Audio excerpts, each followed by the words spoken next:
ওই দেখা যায় তাল গাছ ওই আমাদের গাঁ ওইখানেতে বাস করে কানা বগির ছা। এবার এই কবিতাটি যদি আমরা আমাদের দেশের যারা ওয়াইজিন বক্তা যারা আছেন তাদের কাছে যদি আবৃত্তি করতে দিই, তারা কিভাবে আবৃত্তি করবে?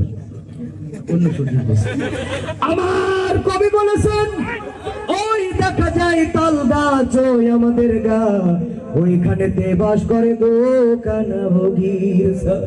আমি বগিরে জিজ্ঞাসা করলাম, ও বগি তুই খাস কি? পান্তা ভাত চাস কি? বগি কান্ডা কান্ডা কই পান্তা আমি খাই না, পুঁটি মাছ পাই না, একটা যদি পাই গো অমনি ধইরা গাপুস গুপুস খাই। এই কবিতাটি ওটা শেষ ফিনিশিং।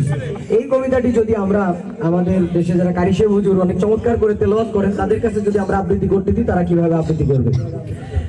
ওই দেখা যায় তাল গাছ ওই আমাদের গা ওইখানেতে বাস করে কানা বগির ছা। এবার এই কবিতাটি যদি আমাদের দেশের রাজনৈতিক মঞ্চে দাঁড়িয়ে অনেকেই গলা ফাটিয়ে বক্তব্য দেয়, আমরা যদি তাদের কাছে আবৃত্তি করতে দিই, তারা কিভাবে আবৃত্তি করবে? সংগ্রামী ভাই বন্ধুগণ, ওই দেখা যায় তাল গাছ ওই আমাদের গাছ ওইখানে তো বাস করে কানা বগির ছা। ঠিক কিনা ভাইরা?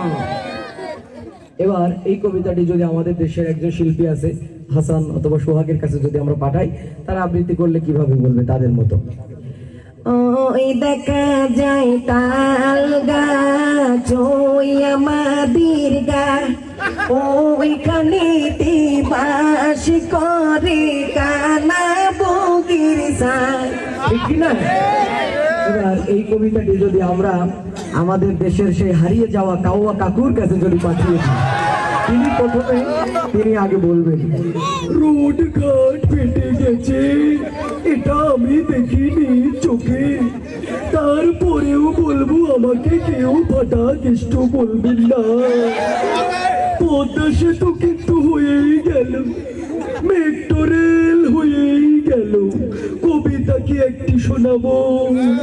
ওই দেখা যায় তাল গাছ ওই আমাদের গা ওইখানেতে বাস করে কানা বগির ছা।